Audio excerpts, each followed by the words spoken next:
Hello everyone, welcome to Screen Scream. I'm Viola. In today's episode, we're going to talk about two Japanese new movies, and at Top 007, I'm going to talk about two works that are trending right now. Are you ready? Let's listen to the introduction of the first new Japanese movie we're going to talk about today. One Summer Story. Two different high school children, a swimmer and an academic, set off on a quest together one summer. あれこれ暗殺かなと思ったらすぐ逃げなね。分かった、暗殺気をつける。The first new movie we're going to talk about today is One Summer Story. The introduction was pretty short, but from that one single sentence, we can tell that it's going to be a probably sweet and sour teenage or young generation summer love. The story's about how that encounter in that summer changed both of the protagonists. It's the director's latest work with two famous Japanese actors starring in it. The female protagonist is a second-year high school student who's in the swimming club, who encounters the male protagonist one day at the calligraphy club. They both love the anime Koteko, and in order to watch the anime together, Sakuta goes to Moji's house. It sounds really weird, and it sounds like a story of Netflix and chill. But trust me, it's not. It's a PG Japanese young adult film, so there's no such thing like Netflix and chill. But because Sakuta goes to Moji's house, she sees something at the door of Moji's house, which is the same as the one her birth father gave her. So she uses all of her savings to hire a detective and starts a journey to find her birth father, who has left since she was little.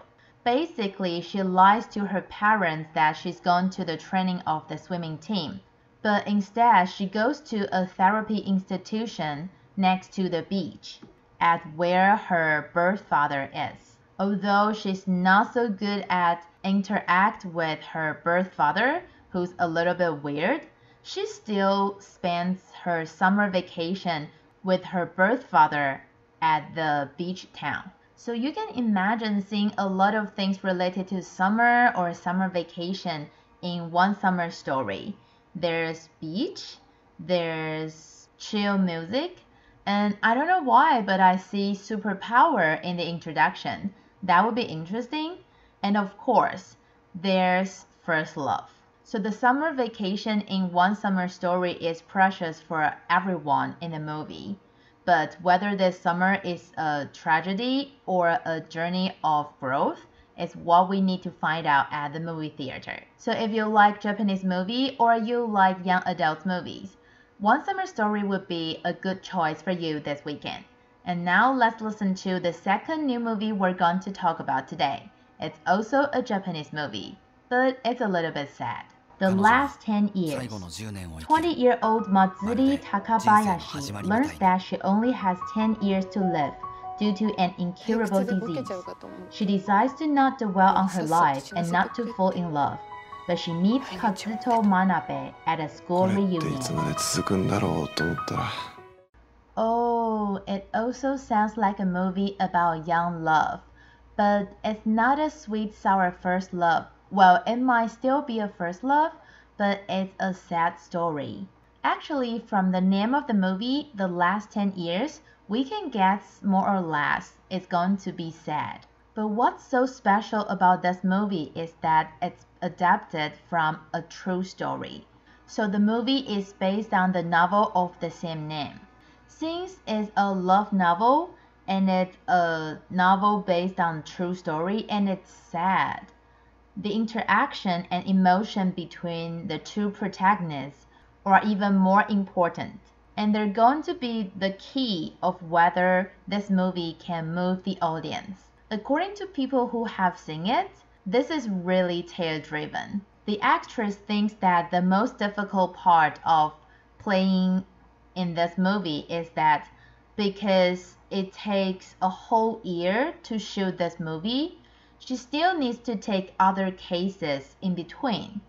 But she needed to stay in the character with the right mood, And she also lost weight for this character because she was playing a patient with an incurable disease. But it was just so difficult for her to stay in the character's mood.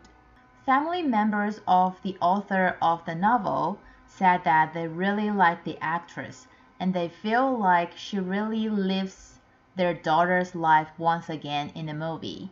They appreciate her hard work and appreciate her for bringing their daughters back to life once again.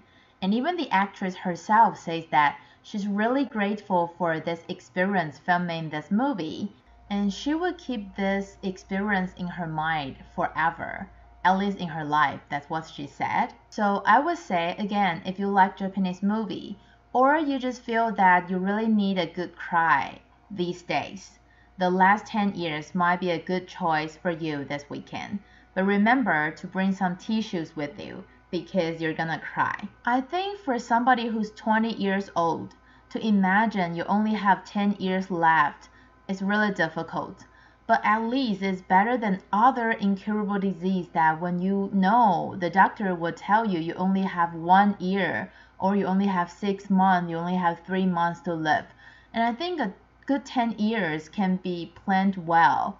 But I'm 30 years old now.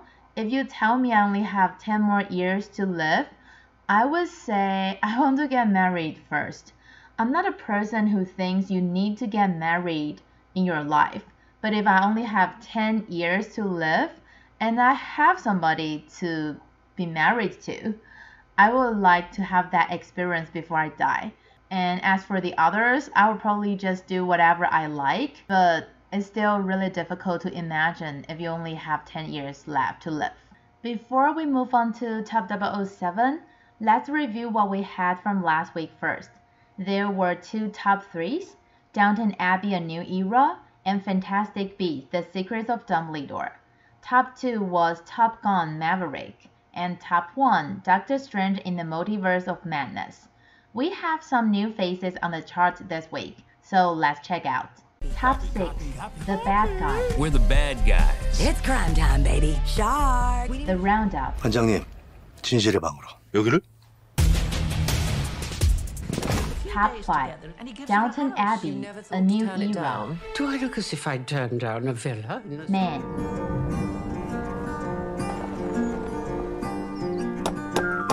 Top 4, The Bob's Burgers Movie. Oh my God. Please, don't go down there! Whoa, there are 5 movies from top 7 to top 4 this week, a little bit crowded. And we have 2 new faces on the charts this week, Man and the Bob's Burgers Movie. The Bob's Burgers Movie is a critically acclaimed animation, but it doesn't seem like it's going to be released in Taiwan anytime soon. So today, I'd like to talk about Man.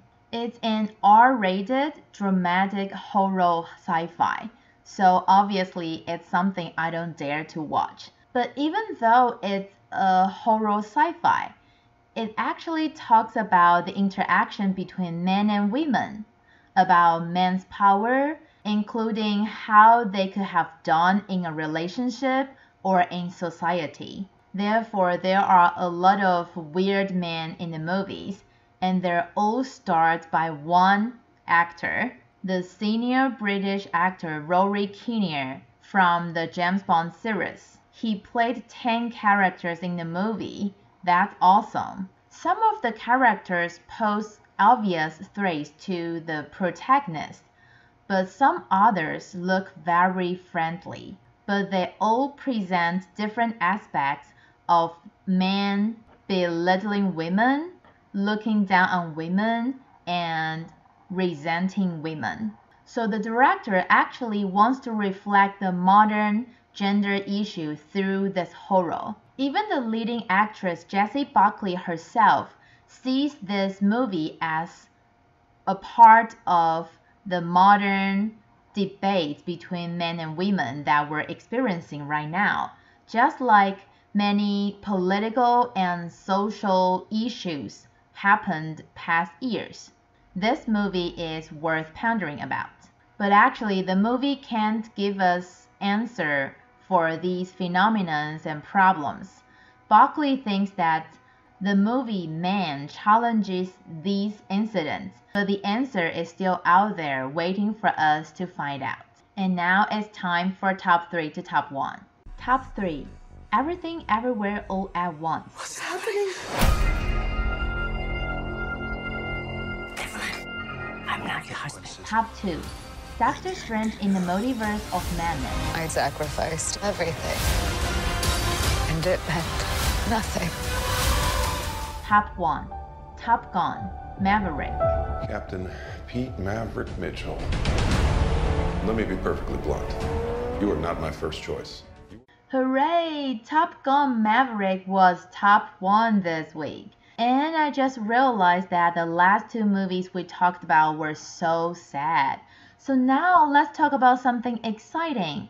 But today I'm not going to talk about what I feel about the movie, but something you might not know about Top Gun.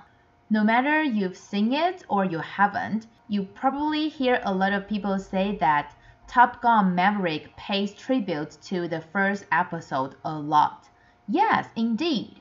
When the director watched Top Gun at the theater, he was only 12 years old. Well, I mentioned that when Top Gun was released, I wasn't even born yet.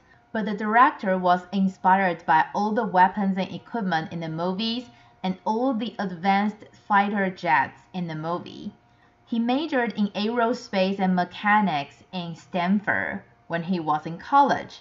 He later became a director, focusing on movies. And that's the reason why the very first scene he shot for Top Gun Maverick was the one-shot long shot with a high-speed tracking scene. If you've seen Top Gun Maverick or you've seen the first one, you will remember that there's one scene with Tom Cruise riding his motorcycle, wearing his classic shades and his Maverick jacket, trying to catch up a fighter jet on the runway.